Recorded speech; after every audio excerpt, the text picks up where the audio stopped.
हर हर महादेव दोस्तों। आज की हमारी कहानी है भगवान शिव की पुत्री अशोक सुंदरी के जन्म और विवाह की कथा। तो सुनिए, भगवान शिव की एक पुत्री का नाम अशोक सुंदरी था। हालांकि महादेव की और भी पुत्रियां थीं जिन्हें नाग कन्या माना गया है। जया, विशरहा, सामलीवारी, देव और दौतली। अशोक सुंदरी को भगवान शिव और पार्वती की पुत्री बताया गया, इसीलिए वहीं गणेश जी की बहन है।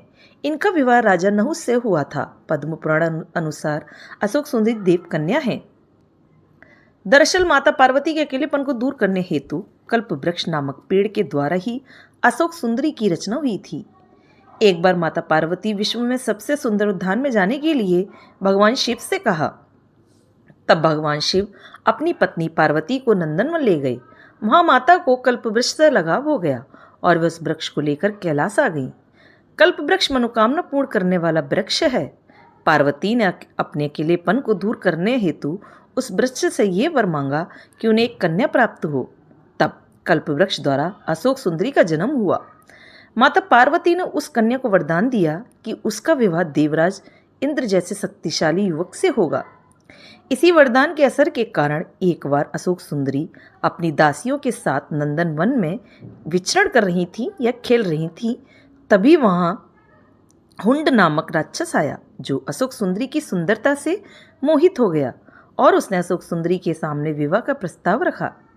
लेकिन अशोक सुंदरी ने अपने वरदान और विवाह के बारे में बताया कि उनका विवाह नहुस से ही होगा। यह सुनकर राक्षस ने कहा कि वह नहुस को मार डालेगा।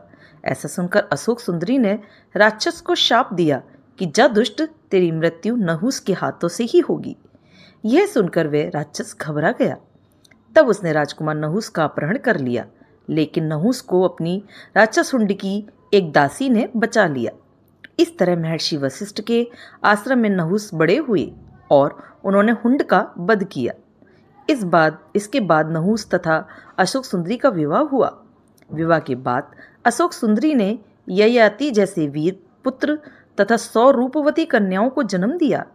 ययाति भारत के चक्रवर्ती सम्राटों में से एक थे और उन्हीं के 5 पुत्रों से संपूर्ण भारत पर राज किया था। उनके 5 पुत्रों का नाम था पुरु, यदु, तुर्वस, अनु और द्रुहु।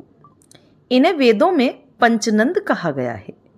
तो दोस्तों, आपको मेरी अशोक सुंदरी की कहानी कैसी लगी?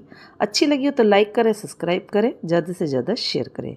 कहानी देखने के लिए, सुनने के लिए और अपना कीमती समय देने के लिए धन्यवाद।